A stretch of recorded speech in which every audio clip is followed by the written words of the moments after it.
What if your own voice said, "I approve," when you never did? What if a bank believed it? Tonight, a late-night call, a voice that sounds perfect, and a lesson about how easy it is to fake a person with a few seconds of audio. Lena is a designer. She records screen demos for clients. She leaves voice notes for friends. She has a short podcast. Her voice is all over the internet. One night her phone buzzes. "Thanks for confirming by voice. Transfer complete." The number is her bank. The amount is not small. She calls back at once. "I didn't confirm anything." The agent speaks in a calm tone. "Ma'am, our system uses Voice ID. It matched your voiceprint." Lena shakes her head. "Play the clip." The agent plays it. Lena hears herself say, "Yes, I authorize the transfer." Same tone, same rhythm. Even the little breath she takes between words feels right.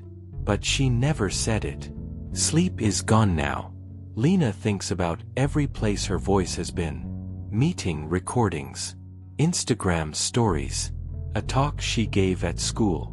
Her voicemail greeting. She opens her laptop and searches, "Clone my voice in seconds." A demo site pops up. It wants 10 seconds. She drags a podcast intro into the box and waits. Then she types, "I approve this message." The site speaks. It is her. Imperfect but close. When she adds a few more samples, it becomes almost perfect. She feels sick. She imagines a scammer on a cheap laptop, building a copy of her voice from public audio and old calls. The bank asked for a phrase. The scammer used the clone to speak that phrase. The system heard her. The transfer went through. Her mother calls in the morning. "Are you okay? You called at 2 a.m. You sounded scared." Lena did not. But a deepfake did. A fake Lena begged for help and asked for a code. Her mother did not give it, thank God. Still, now her mother is frightened, and so is Lena. Lena calls the bank again. "Turn off Voice ID on my account." The agent asks security questions, then removes voice unlock and adds a flag. "We can add a passphrase for phone support. Only you and we will know it." Lena picks a line from a book. She adds a second factor requirement. No money leaves the account without a code sent to her hardware key or her app. She also asks for alerts on every new payee and every change of phone or email. The agent agrees. Lena calls her mother. They set a family safe word. If someone calls and sounds like Lena, the other person must ask for that word. No word, no trust. Simple. Old school. Very strong. She wants to know how this happened. She learns a few things fast. A voiceprint is not a simple recording. It is a map of traits in a voice. Pitch, pace, timbre, how consonants and vowels form, and more. Systems compare live speech to that map. To stop replay, many banks use a random phrase. But a good clone can speak any new phrase on demand. If the check does not test for liveness well, the system can be fooled. A polite agent plus a busy night can do the rest. Lena tries one more test at home. She plays her clone on a speaker and calls a number that uses voice menus. "Say, account balance." The clone says it. The bot accepts it. She tries another line that asks her to count from 1 to 5. The clone does it. It works again. This is not a magic trick anymore. This is a cheap product. She thinks about how her voice spread. A friend recorded a party toast. A client uploaded a training call. A customer service line saved every word.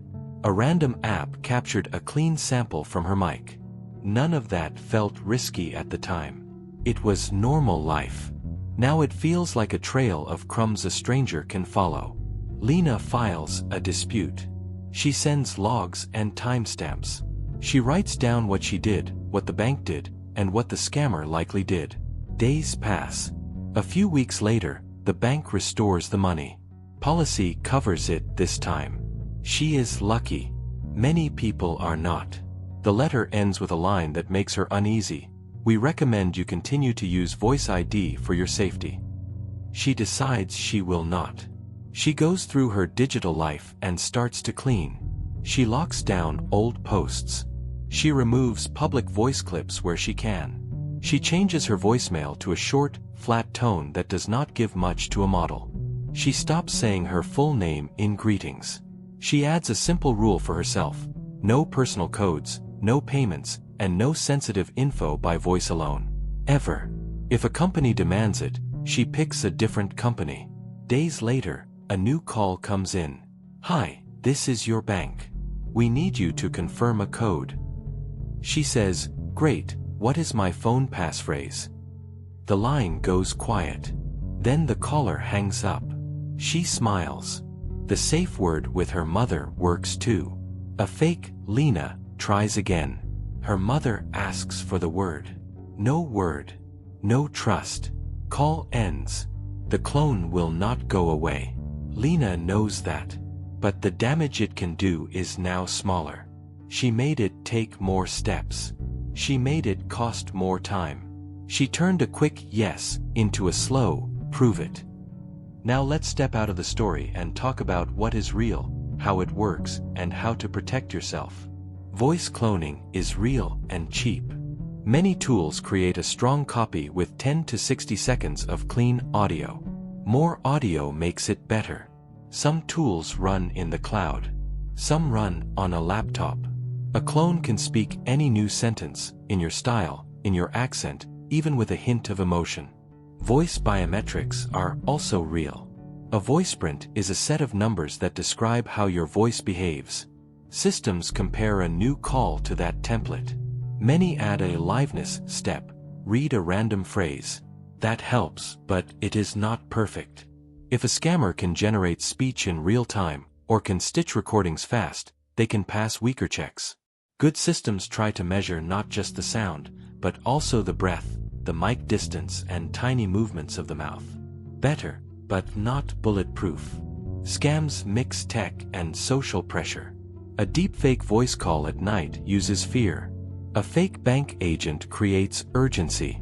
A fake child asks a parent for a code. The tech makes the voice sound right. The rush makes the brain skip steps. Here is a simple way to stay safer. Do not trust voice alone. Set a secret family word for emergencies. Use a second factor for money moves, a hardware key, an app prompt, or a code that never travels in the same channel as the call. Add a passphrase to your bank profile, and make it something long and odd.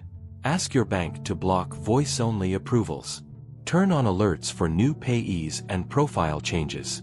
If a caller asks for something fast, slow down. Call back on a number you find yourself. Here is how the trick often works in 3 steps. Step 1. The attacker gets your audio. A podcast, a TikTok, a voicemail, a Zoom. Step 2. They clone your voice. They test it until it sounds good. Step 3. They call a person or a company and use pressure to make the other side trust the sound. That is it. No supercomputer needed. Just a model and a plan. A quick data point. Many modern clones need only a few seconds to sound like you. A minute of clean audio can sound very close. This is not future tech. This is now. A final note on posting audio. You do not have to disappear from the internet. But you can be smart. Keep private voice notes off public feeds. Use music or background noise in public clips. Do not share long clean readings of your full name and bank phrases. When you answer phone trees, do not speak rare personal phrases in a happy, clear tone. Keep it neutral. Keep it short.